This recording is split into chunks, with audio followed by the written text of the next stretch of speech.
반갑습니다. 손영배TV의 봉대표입니다. 오늘은 정비공장 사장인 제가 무려 2023년 아파트 시장, 부동산 시장의 전망을 한번 해보도록 하겠습니다. 가짠쳐? 대단한 것 같지만 한번 해볼게요. 제가 원래 2022년, 2021년 그 전까지만 해도 뭐 활발하게 부동산 얘기를 했었습니다. 근데 이제 사람들이 관심이 조금 없는 것 같아서 제가 조금 안 했었는데, 그래도 이제 1월이니까 제 생각 정도는 얘기해야 되지 않겠나 싶어서 영상을 켰고, 주위에 또 제 거 부동산을 잘 보고 있다는 얘기를 몇 번 해가지고 제가 또 한번 찍어봅니다. 일단 제 소개부터 하면, 부동산 오늘은 전문이니까 제가 10여 년 전에 공인중개사 자격증도 땄었고요. 경매부터 상가 경매, 뭐 공장 땅 경매, 그리고 뭐 아파트 시장 투자, 분양권, 재개발 이런 거 뭐 10여 년 정도 된 것 같아요. 중간에 안 한 것도, 중간에 신기가도 있었지만 아무튼 투자 경력은 좀 되고, 지금도 이 정비공장 253평, 252평 되는 땅이 제 땅입니다. 당연히 영끌이기도 합니다. 영끌인데 일단 이 땅은 제 땅이고, 나름대로 뭐 먹고 살라고 열심히 살았습니다. 그리고 지금도 부동산 꾸준히 열심히 공부하고 있고, 주위에 지인들이 정비공장 하는 사람들은 거의 없고요. 제 지인들 중에 90%가 부동산 하는 사람들입니다. 뭐 아무튼 그래서 제가 2023년 부동산 전망 한번 해보겠습니다. 시작합시다. 2023년 전망을 하려고 하면 제가 22년도에 전망을 했던 거에 대한 반성도 좀 해야겠죠. 왜냐면 틀렸기 때문입니다. 하지만 제가 2020년도, 21년도에 했던 얘기까지 합치면 틀린 얘기는 없었습니다. 2022년도에는 제가 뭐라고 했냐면요, 현재의 시장 상황으로는 저는 이제 심리가 많이 줄어들었다고 생각합니다. 그래서 서울도 공급은 줄어들어서 이 사람들은 이제 10% 이상 폭등할 거라고 얘기를 하지만 제 생각이 달라요. 누가 맞는지 한번 봅시다. 상승론자들아 잘 들어라. 21년에는 폭등을 했었거든요. 21년도까지는. 22년도에는 이제 폭등이 없을 것이다. 뭐 보합 정도, 공급 물량이 조금 없는 곳은 보합이나 약 상승, 뭐 공급 물량이 많은 곳은 이제 떨어지거나 보합 정도로 봤었어요. 근데 뭐 그 당시에도 이상우 대표나 뭐 상승론자들 있어요. 아파트 투유 뭐 이런 사람들은, 빠쇼님 이런 분들은 또 상승할 거라고 얘기했습니다. 아무튼 상승을 외치는 분들이 많았었어요. 근데 저는 그렇게 얘기했어요. 2022년도만큼은 아닐 거다. 이제 상승의 막바지에 왔다. 그래서 이제 전세가에 주목해야 되고, 오르는 곳이 있고 떨어지는 곳이 있을 것이다. 이렇게 얘기했는데 틀렸습니다. 왜 그러냐? 2022년도에는 전국이 다 떡락했거든요. 다 떨어졌습니다. 작게는 30%, 뭐 많게는 50% 정도 집값이 떨어진 게 있어요. 10억짜리가 5억이 되고 12억짜리가 6억이 되고 이런 것도 있습니다. 어마어마하죠. 이 틀린 이유는 이겁니다.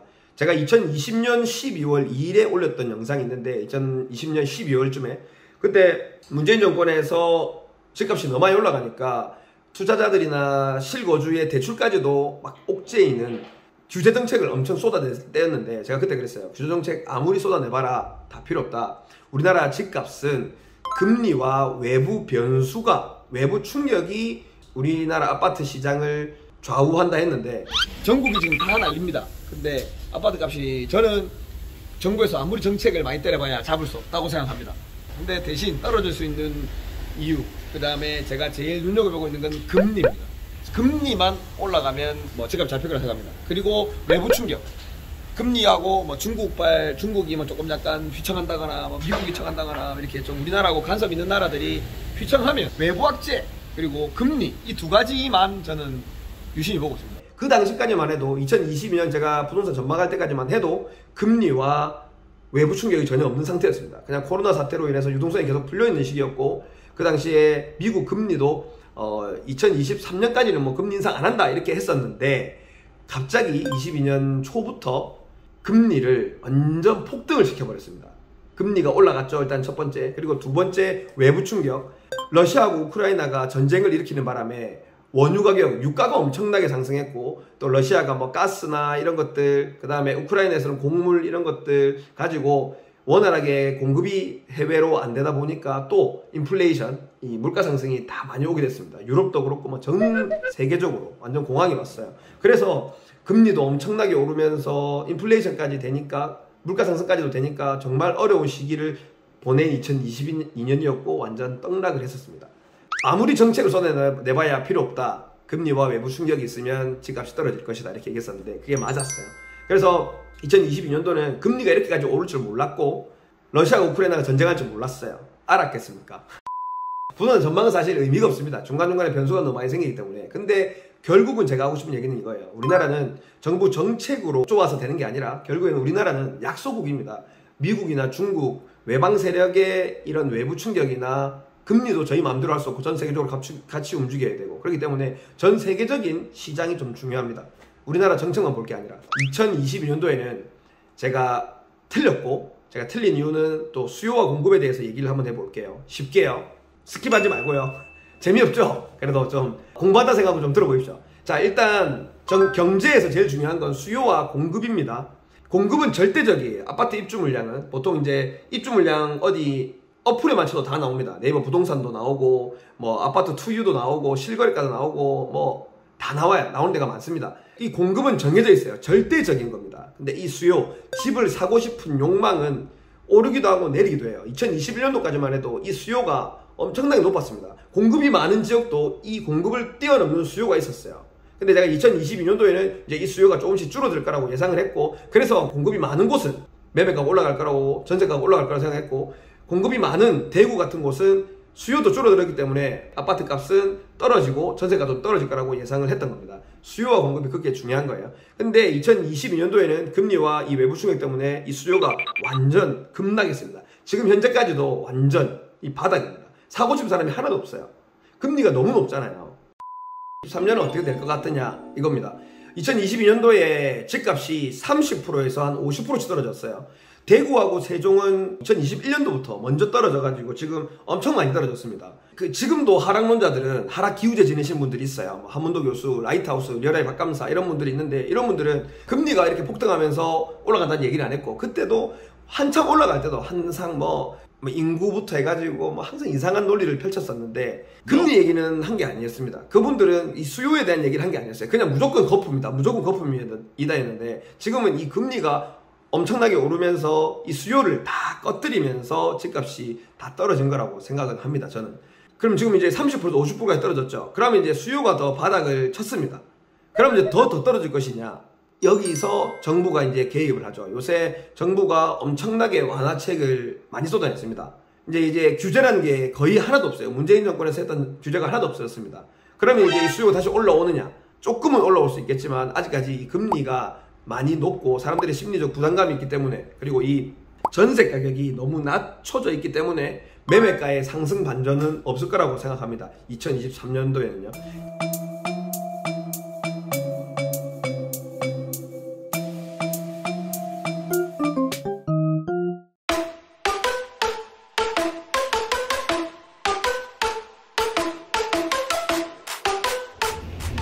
이번 편도 오토바이 커스텀입니다. 이번에는 조금 어려운 좀 고급 기술인데 로우라이더라고 하는 거를 보고 계십니다.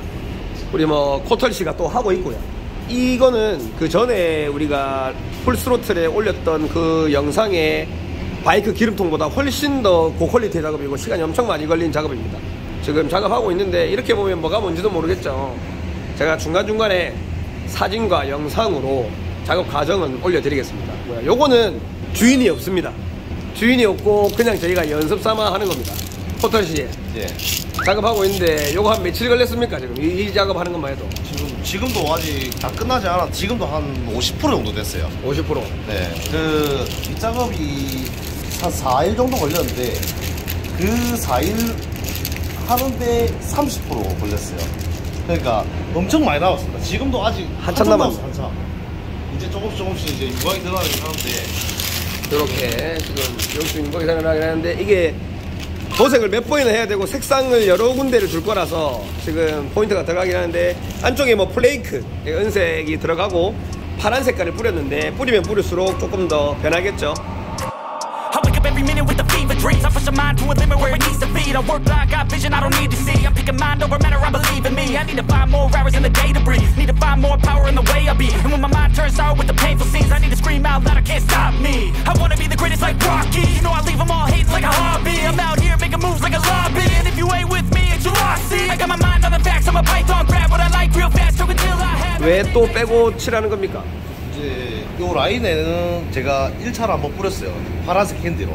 근데 이게 왜 그러냐면 이제 중간으로 모아가면서 더 진하게 할 거기 때문에 캔디 페인트라는 거는 계속 겹치면 겹칠수록 더 진해집니다. 그래서 명암 차이로 저희가 보여줄 거기 때문에. 그러면 네. 여기를 더 진하게 하고 여기를 좀 연하게 하려고 그렇죠. 지금 한 번 뿌리고 두 번 뿌리는 거네. 요 안에는 더 진하게, 그러니까 여기 겉에는 제일 진해요. 그다음에 중간에는 제일 연하고요. 그렇게 하려고 명암 차이를 두려고. 요 안에서 보이시죠? 아. 여기 이제 원래 메인입니다. 근데 안 보실 거예요.